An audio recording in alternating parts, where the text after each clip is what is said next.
pour faire un suivre la ligne, il y a deux méthodes. La méthode que je vais vous montrer, c'est la méthode des sélecteurs. Dans le fond, le sélecteur prend une décision. Donc, la décision va être simple, va être soit qu'on est trop à droite ou trop à gauche, et on va se servir du capteur pour déterminer ça. Donc, première chose, on veut avancer sur une bonne distance. Donc, on veut utiliser la boucle pour avancer continuellement. Et on va mettre le sélecteur à l'intérieur de la boucle. Ce qui va déterminer si on va en haut et en bas va être notre capteur couleur qui va comparer à tout moment l'intensité de la lumière réfléchie. Donc, là, c'est là que le seuil qu'on a mesuré dans la première vidéo va venir important. On a déterminé que le seuil, lorsque notre capteur est complètement à cheval entre la ligne noire et la ligne blanche, on a une mesure de 41.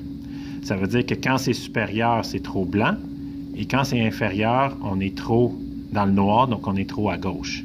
Donc, on va se servir de ça ici pour faire ça. Donc, comme notre seuil est de 41, on pourrait choisir, par exemple, une valeur lorsque c'est plus grand que, je sais pas moi, 45, donc un peu plus grand que notre seuil.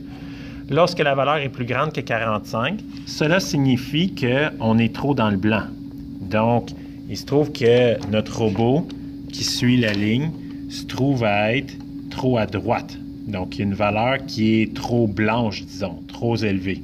Donc, on veut à ce moment-là que notre robot retourne au centre de la ligne blanche et noire. Donc, on veut qu'il aille à gauche. Et c'est pour ça qu'en haut ici, on va mettre la commande pour aller à gauche. Donc, on va tout simplement prendre notre moteur 2 roues et on va le faire tourner à gauche, c'est-à-dire dans les négatifs. Ici, quand on est dans une boucle, c'est important de le laisser activer. Donc, il va le faire pendant une fraction de seconde, puis après ça, il va revenir ici, puis il va encore réévaluer où il est. Si c'est plus bas que 45, on veut mettre un autre sélecteur pour le cas où ça serait trop dans le noir. Donc, encore une fois, on va prendre notre capteur couleur. Toujours s'assurer quand vous prenez votre capteur couleur que le numéro de port est le bon. Et lorsque ça va être plus petit, disons que 35,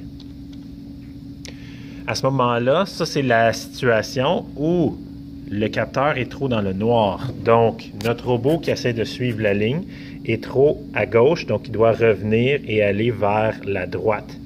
Donc, c'est pour ça que si jamais on n'est pas plus grand que 45, mais on est plus petit que 35, on veut que le robot tourne vers la droite.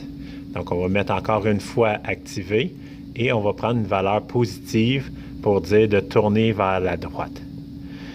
Si on n'est pas plus grand que 45 puis pas plus petit que 35, ça veut dire qu'on est bien aligné sur la ligne. Dans le fond, on veut tout simplement avancer en ligne droite. Donc, on va laisser la valeur à 0 et là, il va recommencer ça à l'infini. Donc, ça, c'est le programme de base pour un suivre la ligne. Il peut être perfectionné, bien sûr. Tu peux mettre d'autres sélecteurs pour quand tu t'éloignes vraiment de la ligne, la jonction entre la ligne blanche et la ligne noire, tu courbes encore plus. Donc, tu peux raffiner ton sélecteur de cette façon-là et tu peux choisir la condition de sortie que tu veux. Ça peut être un nombre de tours de roue, ça peut être un temps, ça peut être la détection d'un objet. Donc, c'est toi qui décides quand est-ce que tu sors de ton suivre la ligne.